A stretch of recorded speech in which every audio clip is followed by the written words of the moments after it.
Under the rules, you have 1 day. No, don't give me that. Don't finish it then, pare. Pag lugar mo, ilang beses ka nakiusap sa akin eh. Huwag mo ako sigawan. Ilang beses ka rin nakiusap pa. Hanggang doon na. Nag-abroad ka ba eh? Anong gusto mo? Anong gusto mo? Oh, takin na, gusto mo? Oh. Takin na, sindak ka lang sindak dito eh. Bakit? Sisigawan mo ako ng pakialam mo. Wala akong pakialam sa pupoto dun eh. Sinabi mo yun. Interest mo lang iniisip ko eh. Gusto mo ipapa-50 ano mo kami? Sabi ko sa'yo, sabi ko pare, baka pwede makiusap.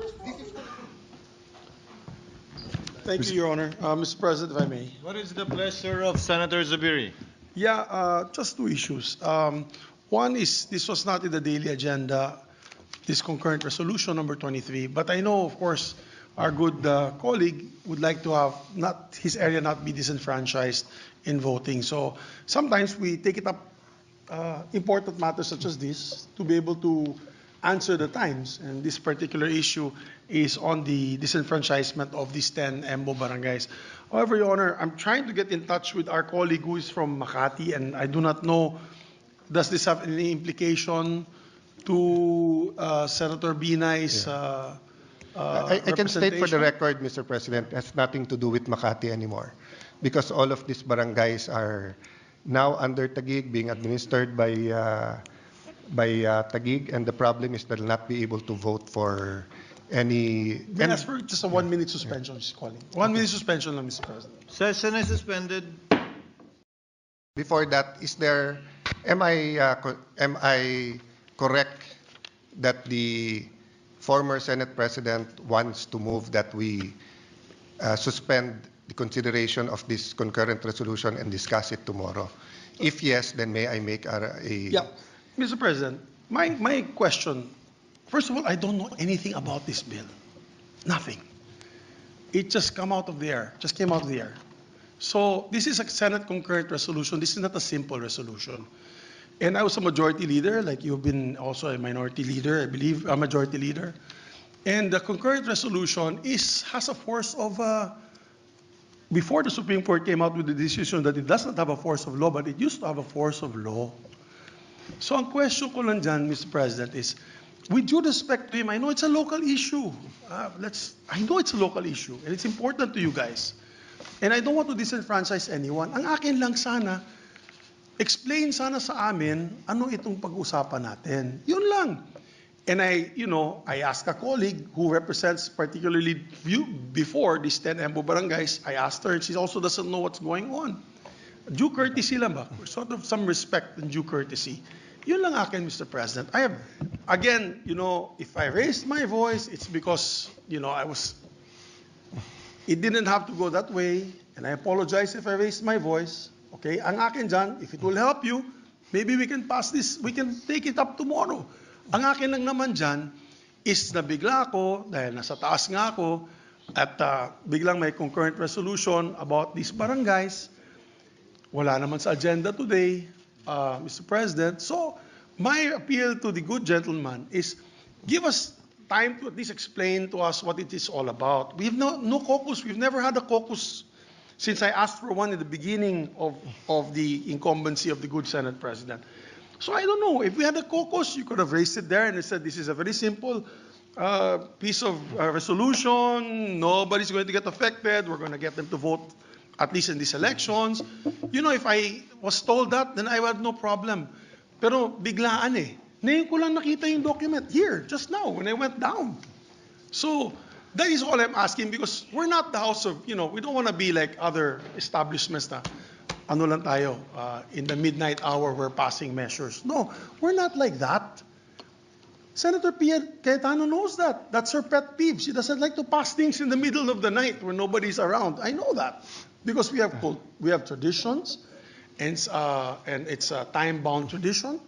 So, mine is not, I'm not even asking anymore, I'm not raising a point of order, because our agreement in the past is that we will take up on the floor what is the agenda for the week. And this is not even in the agenda for the week, kasi bago lang to. And I understand kung bago lang to because of the lateness of the hour, meaning the lateness of the session, and this might be able to help Senator Cayetano. But we have another session tomorrow, Mr. President. So there should be no problem. All we need to know is just understand, what is this all about? How can we help you? Ayoko din ma-disenfranchise sila eh. Ayoko din, Mr. President. Yung mga taga-Tagig at sa Embo Barangays. Ang gusto ko lang sana is just explain to us what this is all about. Because this is a concurrent resolution. If it was a simple resolution saying that the Senate would like the COMELEC to recognize these Embo Barangays and come up with this procedure, wala po akong problema, Mr. President. But this is a concurrent resolution, which is a tad higher, a notch higher in terms of implementation and validity. Yun lamang po, Mr. President. No offense meant to my dear colleague. I know it means a lot to him. I'm not here to stall, and I'm not here to disenfranchise anyone. Yun lang po, Mr. President. Yung akin lang, sana ma-explain lang sa amin. And with due respect, we're all elected senators here. I will not pass a measure na hindi ko papadaanan sa inyo or to anyone, in fact, without going through the motions. Yun lang po, Mr. President. Yun lang request ko. It's just a simple request that tradition should be followed, at least to explain to us, at least come up with an interpellation on the measure on this particular concurrent resolution. Because even with simple resolutions, we have periods of interpellation. We have period of amendment in simple resolutions, lalo ng concurrent resolutions. So yun lang po ang request ko, Mr. President. Thank you. Mr. President, let me just state before the Honorable Cayetano responds with his manifestation, Chair would like to place on the record. Number one, as correctly pointed out by Senator Zubiri, this is a concurrent resolution, and by virtue of the Supreme Court decision, is no different from an ordinary resolution. Hence, it does not have to go through 3 separate readings on 3 separate days.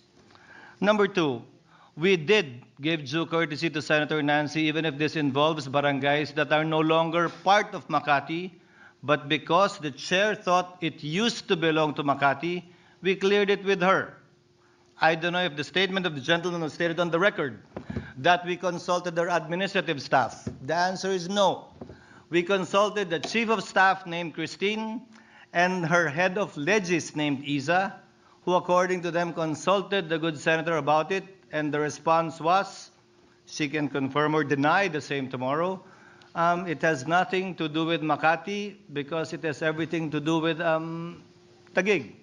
Hence, we proceeded and clarified it with the minority leader, with the indulgence of the minority leader, given the urgency of the matter as raised by Senator Cayetano. Just to place that on the record. Senator Cayetano. Yeah, is Mr. recognized. President, thank you for clarifying that because I just like to put on the record, this is my 3rd term as a senator. I've been a majority leader, minority leader. Never po ako nagpalusot ng kahit anong bill sa kahit anong oras. I know my responsibilities here. I know the rules.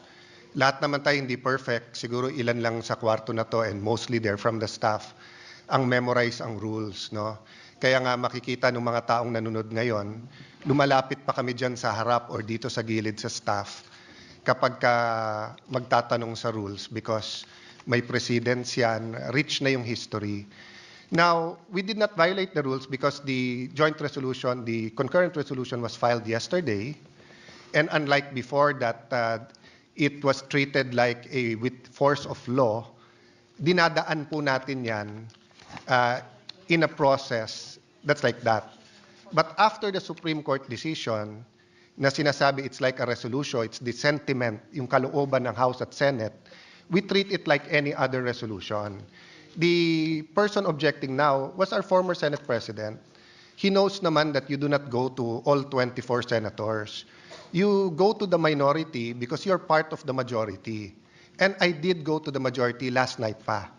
Last night, the Senate President advised me to talk to Senator Nancy, and due to some recent misunderstandings, he offered na kung gusto mo, ako nakakausap. And I waited all day long until nga mag-respond yung Chief of Staff niya. So, it's not just an emotional issue. It's not a local issue. It's an issue of constitutional importance, the ability for people to vote. The good senator, Senator Zubiri, said kung i-explain lang sa kanya. Kaya nga ako lumapit sa kanya sa harap eh. Sabi ko, gusto mo explain. Sabi niya, bukas na. Sabi ko, I don't wanna take the risk. Nakita nyo naman yung mga ulan ngayon, kung bumagyo bukas at mag-adjourn tayo. So, walang taga-Embo na pwedeng tumakbong congressman, walang pwedeng bumoto. This is a 5-page resolution. Very easy reading. I'm ready now to answer any of his questions or questions ni Senator Binay. If he apologizes for raising his voice, me too. I mean, I know it's still emotional for him. That's why ilang beses na nagsisigawan dito, never ko siya in-approach, never ko siya kinontra. Nakaupo lang ako dyan sa harap, or dito, or dun sa tabi ni Senator Tulfo. Tumatabi-tabi lang po ako. But that's why I humbly came to him kanina while he was on the phone with Senator Binay and said, can I explain this to you? Pwede ko ba i-explain sa'yo? Kung may question, so let's not come here and say na, hindi, bukas na to, ipaliwanag lang. I'm ready to explain it to him now. It's a very simple resolution. It's very simple. They are allowed to vote for mayor, vice mayor, councilors, each and every one of them.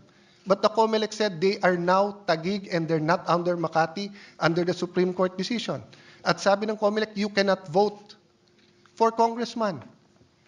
So Congress is left with two things: doing nothing, or telling the COMELEC, if you ask us, you should let them vote, and these are the districts. What's my basis for this is the districts? Both the official statistics and the hearings of the Sangguniang Panglungsod of the city of Taguig. It's that simple. This isn't a complicated bill. We all know naman, pag nag-file tayong bill, your office takes judicial notice once it's read in first reading. So kahit ito'y concurrent resolution, may first reading to. Hindi kailangan lapitan yung 24, but if that is the pleasure of Senator Zubiri, I humbly did that kanina. So, but let's not make it appear that this is a simple, this is a complicated bill, this has implications, this is ganito, and let's just wait till tomorrow. That's not true. Diba? The resolution is there. Diba? Nakiusap na lang, at sabi nga ni Minority Leader, please make it brief for a simple reason. I think the Minority Leader and Senator Risa are up, 5, 6 a.m. sa dami ng papeles. They usually go home from session 8, 9 p.m. They have early hearings, but they're here. Di ba? So sa akin, Mr. President, if the former Senate President heard me, I'm making appeal. Not for myself. You know, wala akong vested interest dito in the sense that my wife as mayor, sinabi na ng COMELEC, pwede siyang tumakbo. And pwede siyang iboto sa EMBO. So with or without this resolution, wala tong epekto sa aking wife, sa vice mayor, sa konsehal. Ang epekto nito, wala rin sa kandidato naming congressman. Because with or without this resolution, yung kakampi naming congressman ay tatakbo sa District 1 at District 2, yung kapartido. Wala rin itong epekto sa katunggali naming congressman. Because with or without this resolution, tatakbo sila. Sino maapektuhan dito? Yung more than 200,000 na qualified sa EMBO na gustong tumakbong congressman at yung gustong bumoto ng congressman. And after June 30, saan sila lalapit for representation sa kanilang district? Right now, nahihilo na sila. If they go to the congressman of the 2nd District of Makati, possibly, I don't know his response, possibly, hindi na naman kayo sa Makati. If you go to the 1st or 2nd District of Taguig at hindi magkasundo yung congressman, mag-aagawan sila kasi pareho nilang hindi distrito. So this is a mere resolution saying the sentiment of Congress. If anyone here wants to say na, I disagree, okay lang. If anyone here wants to say na, hindi, dapat yung barangay na ganyan, or wants to ask me a question, I'm ready as much as makakaya ko.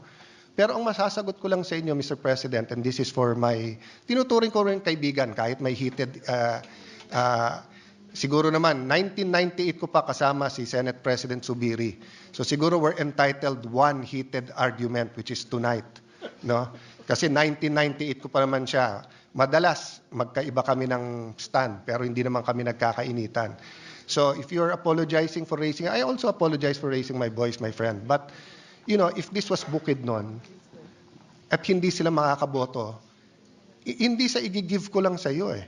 I'll stand there, I'll listen to you, I'll even help you kung hindi mo kasundo si Nancy. But yung nangyari tonight, I mean, ikaw na magsabi, di ba? I mean, you could have said 1 minute suspension, usap tayo. But yun nga, I mean, wala naman akong choice eh. If you guys want to wait for tomorrow, but if something happens tomorrow, di ba, what do I tell the people of Embo? Sorry, hindi kayo pwedeng tumakbong congressman kasi walang ginawa ang Senate. Di ba? Ang House are ongoing pa. Nandun si Mayor Cayetano together with the other officials of Taguig. Precisely nga, we don't want to wait till the last minute. I mean, I wouldn't risk anything that important to you, brother, to the last minute. So, kung merong kang pagtingin sa matagal natin pagsasama, let's debate on other critical areas that we really disagree. Eto naman, kahit tignan mo ng mabuti, there's nothing hidden there. There's no hidden agenda. Una-una kung hidden agenda, tinago namin yan. Please take a look at the resolution. There's nothing there which isn't quite clear, factual, you can get from any website, di ba? But, you know, let me just extend ng konti. We treat it as a bill. You call all the barangays. You call the COMELEC. They'll tell us everything we want to know na. We prefer a 3rd district. Gusto namin sa Taguig 3rd district. Bakit hindi? Madadagdagan kami ng congressman. Ang problema nga, may moratorium at hindi na aabot ng October 1 to 8. Di ba? Oh. So, what's the other option? The other option for us now is wag silang pabotohin. That will be the first time in Philippine history na meron taong bawal bumoto sa kanyang congressman. Meron nga tayong bill na yung overseas voting, payagan na rin sila sa local eh. Kasi sa ngayon, di ba, President, Vice President at Senadors yung absentee voting. May bill nga tayo na pabotohin sila. Eto na sa Pilipinas eh.